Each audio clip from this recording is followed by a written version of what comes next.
आज हम एक ऐसे प्राणी की बात कर रहे हैं जिसे एक नहीं, दो नहीं, बल्कि हजारों लोगों द्वारा देखने का दावा किया गया है। इतना ही नहीं, बल्कि कई लोगों पर इस प्राणी द्वारा हमला भी किया गया है। जी हाँ, हम बात कर रहे हैं बर्फीले पहाड़ों पर देखे और पहचाने गए विशालकाय वानर शरीर वाले हिम मानव की। एक तरफ उसे भारत में हिम मानव के नाम से जाना जाता है, जबकि नेपाल में उसे यति के नाम से जाना जाता है।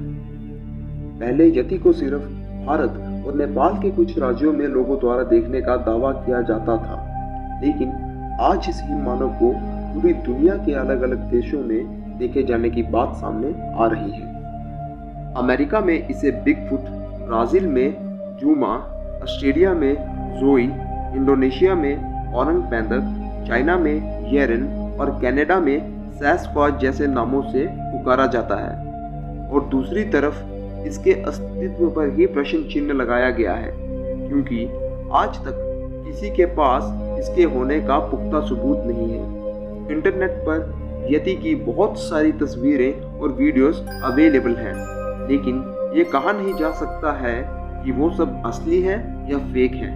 इसलिए आज तक इस हिम मानव को डिस्कवर नहीं किया जा सका है। माना जाता है कि ये हमेशा घने जंगलों और पहाड़ों में रहता है।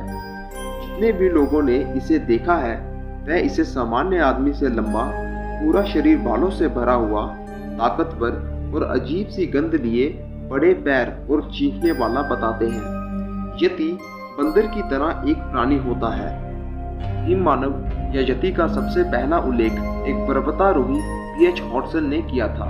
अपने हिमालय अभियान के अनुभवों में उन्होंने लिखा था कि सन 1832 में उत्तरी नेपाल के पहाड़ी इलाके में उनके गाइड ने लंबे बालों वाले एक विशालकाय प्राणी को देखने की बात कही। हॉटसन ने साफ लिखा है कि उन्होंने कुछ नहीं देखा, लेकिन इस घटना का जिक्र करते हुए उन्होंने अनजान प्राणी को यति नाम दिया। इसके बाद यति के देखे जाने और पद चिन्हों की पहचान किए जाने का लंबा इतिहास रहा है। कई पर्वतारोहियों ने अपनी किताबों में इसका उल्लेख किया है। हिमालय क्षेत्र ही नहीं, दुनिया के बाकी हिस्सों से भी ऐसी खबरें आती रही हैं। हालांकि कोई भी अपनी बात साबित करने के लिए पुख्ता सबूत नहीं दे सका है। सन 1925 में पेशेवर फोटोग्राफर तथा रॉयल जियोग्राफिकल सोसाइटी के सदस्य M.A. डोंबा जी ने लिखा कि उन्होंने जेमू ग्लेशियर के पास 15,000 फुट की ऊंचाई पर बालों से ढका एक विशालकाय प्राणी देखा है। डोंबा जी ने स्पष्ट रूप लिखा है कि उन्होंने उसे लगभग 200 मीटर दूरी से देखा। वह 1 मिनट तक उसे निहारते रहे। उसकी शारीरिक बनावट पूरी तरह से इंसानी थी, लेकिन शरीर पर बहुत अधिक मात्रा में बाल थे। उसके तन पर कपड़े जैसी कोई चीज नहीं थी।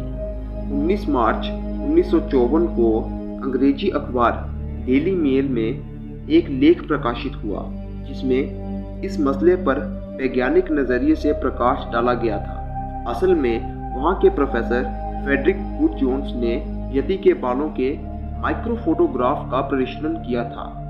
उनकी तुलना भालू और दूसरे पहाड़ी जानवरों के बालों से की गई, लेकिन इस नतीजे पर नहीं पहुंचा जा सका कि आखिर ये बाल किसके हैं। इनके अस्तित्व को लेकर जारी बहस के बीच वैज्ञानिक दृष्टिकोण से भी हकीकत का पता लगाने के प्रयास किए जा रहे हैं। जुटाए के सबूतों की फॉरेंसिक जांच की जा रही है। इस बीच जाने अनजाने ये अनजान प्रजाति आज मशहूर हो गई है।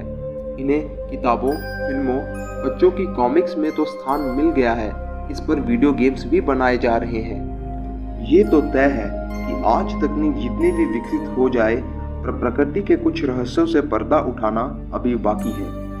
अभी तक दर्जनों लोगों ने यति देखने के दावे किए हैं, लेकिन कोई भी पुख्ता सबूत पेश नहीं कर पाया है, और विज्ञान ऐसे किसी सबूत के बिना यति के अस्तित्व पर मोहर नहीं लगा सकता है।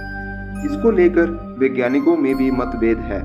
कुछ कह रहे हैं कि प्रमाण इतने नहीं हैं कि यति का होना घोषित कर दिया जाए। फिर भी विज्ञान के जानकारों का एक वर्ग ऐसा है जो कह रहा है कि कुछ तो है। अगर ये प्राणी सच में एग्जिस्ट करता है, आज तक इसको आइडेंटिफाई क्यों नहीं किया गया है? क्यों इसका उल्लेख सिर्फ कहानियों में किया गया है? क्या ये प्राणी काल्पनिक है या फिर ये सिर्फ लोगों द्वारा फैलाया गया एकमात्र झूठ है।